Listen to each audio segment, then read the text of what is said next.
Hi Leo, mid-September, mid-month of September 2025. Ito na po ang inyong reading. Kuha lang tayo ng ilang guidance, advice, messages na marahil kailangan yung marinig. Ngayon, Leo, anong kailangan yung marinig? Energy check tayo para sa mga Leo na pwedeng makapakinig nito. Mid-September po, mid-month of September 2025. Message.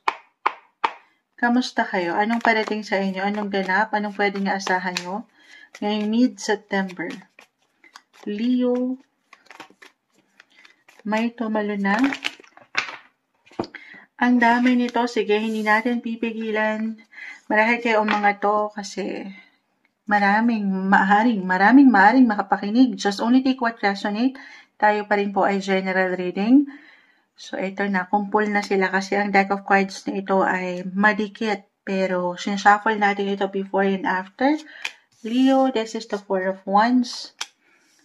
Napakasipag ni The Hermit. Kanina pa siya. The Ten of Cups. The Empress. Alam nyo, ang ruler nito ay si Venus. Planet Venus is currently nasa inyong mga sign. Leo. Ten of Swords, 10-10 ang rating, the Six of Swords, Knight of Swords, the Chariot. Meron bang ilang reversal na baraha, guys? Para sa mga bagong maring makapakinig, hindi po ibig sabihin ito ay hindi na agad okay. Okay? Meron lang po itong kalakip na mensahe.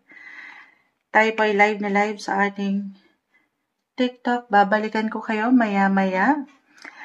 Okay. Meron akong celebration na nakikita. May ganda. May meaningful ang mid-September. Especially anything related sa love, family, personal relationship. Ayan, ano to? Wedding card o mga tang wedding card. Meron ba? Ang perfect nito kasi planet Venus again ay nasa inyong mga sign. Hindi, depende to guys ha. Just only take what resonate. Single, in a relationship, married, attached, no matter what your relationship status, I see happiness, fulfillment. Enjoy nyo to, ha? Enjoy nyo tong ilang pagkakataon na ito. If ever meron bang someone new love opportunity, love interest, kahit over the net ito, deserve nyo yan. Pero hindi nyo kailangan madiliin ng mga bagay, ha? Get to know each other first, especially kung nasa talking stage pa lang. Pero ito na nga, love proposal, marriage proposal para sa ilan ay maaaring matanggap ito ngayong mid-month. Gusto niyo yun? Kung hindi yan mag-resonate sa inyo at wala dito ang focus, home sector, family, kung meron na kayong kids, especially the Empress, hindi po isang medical advisor si Moonchild, pero meron akong liwanag na nakikita rito para sa ilan. Merong chance. Again, ito yung mga pagkakataon. Sa live natin, marami nagtatanong kung mabubuntis na ba ako, Moonchild? Meron bang chance? I do not accommodate po pregnancy questions, ha? Pero kasi meron talaga tayong card indicator about pregnancy at kusa po itong umaangat sa baraha. Ito yung mga pagkakataon na kailangan ko i-share sa inyo. Yes po. Why not? Merong blessing, baby blessing for some of you. Or kung wala nga po, this is connected sa mga kids, sa mga bata. You will spend more time pagdating sa inyong mga anak. Why not? Or kung kayo mismo ito, papaangatin nyo. Leo, yung pagiging young, childlike, free-spirited. Na parang nasisimula kayo sa una, na parang kayong mga bata. Alam mo yun? Especially nga, Venus ngayon ay nasa inyong mga sign. Venus is the planet of love. Love, love, love lang. Love is in the air. Kumbaga, maging open kayo dyan at gamitin ang inyong mga puso ng may saya. Gusto niyo yun? Or may ilang plans sa part na yan? Travel plans, connected sa love, family, meron ba kayong pinag-iipunan? Kinukumpleto, inaayos, kinukumpuni sa inyong mga buhay, tahanan, pamilya, since napag-usapan na rin natin. Dumadaan ba kayo ang ilan sa inyo sa house renovation, if ever? Kahit sa simpleng pagpaplano ay si recovery, healing, freedom, yung kalayaan na kung saan mapapunta ito guys ha, sa mas ikatatatag nyo, ika-comfort, ika-secure ng relasyon, pamilya, personal na kapareha, mga anak. And speaking of anak, babalikan ko lang guys to Hermit kasi that's one is in reverse. Moonchild, yun na nga eh. Parang, ito yung nilulook forward namin, ang magka-baby. Again, hindi isang medical advisor si Moonchild. This is the best time. The Hermit, kanina pa siya bumabagsak eh. Kung medyo may difficulty, at parang imposible yan, Moonchild, ang tagal na namin nag-i-struggle. I see na merong support. Ito yung time na yun ha. Again, hindi ako isang medical advisor. Ito yung pagkakataon, pinapayuhan kayo ng baraha. Kung i-allow nyo lang at andito talaga ang kagustuhan. Andito yung ilang hopes nyo, ilang wishes nyo na makamit nyo. Baby, why not? Consider nyo po ang magpatingin, magpa-consult sa mga professional. It could be at, ayan na, doctor, or therapist, fertility doctor, ayan. Kung i-allow nyo lang naman, magiging bukas kayo dyan, I see nyo merong support. Okay?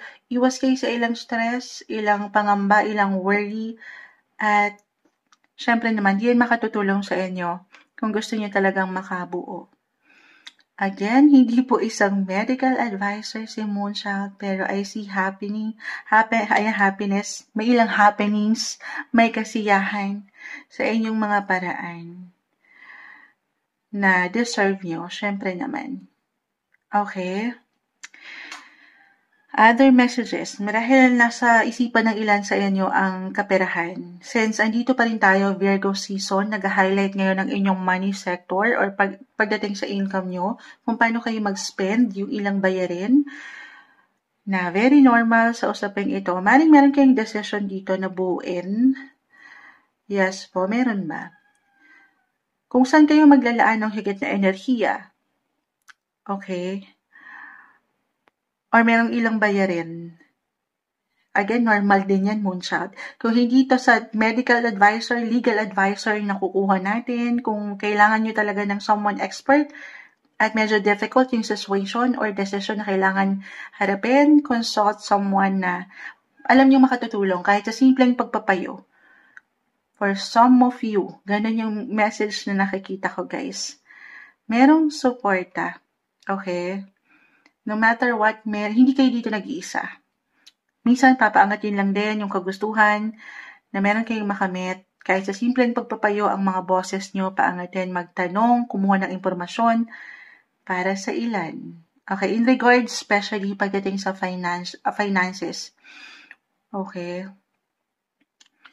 Other messages, kung hindi pa rin yun, mag-apply. Ang dami, the Seven of Cups po kasi ito yun, oh. Ang daming ganap or ang daming iniisip, ang daming opportunity, choices, options, hindi kayo mawawalan. Oo. Meron ba kayong pinagpipilian sa love? May ilang nakapila ba? Again, kayong mga Leo ngayon, umaangat ang inyong mga ganda. Kakisigan, umaangat po yung magiging magnetic nyo, charm. Yes po, napupuna kayo. Para kayong may mga ring light ngayon. Hindi nyo pa man yan ma-realize. Kasi si Venus, again, ay nasa inyong mga sign. So, mahaba ang inyong mga buhok ngayon. May ilang nakapila. May pinagpipilian ba kayo? Mapapasana all tayo. The Empress card.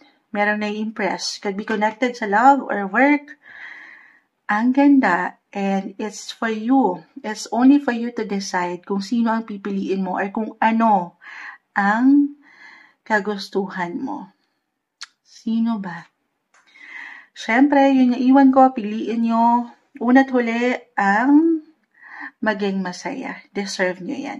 Okay? Sumasang-ayon ang doggies. Ito yung maangat. Ano na? Okay na raw yun. Okay na to. Ito yung guidance, advice, messages na marahil kailangan yung marinig. Mid-month of September, Leo.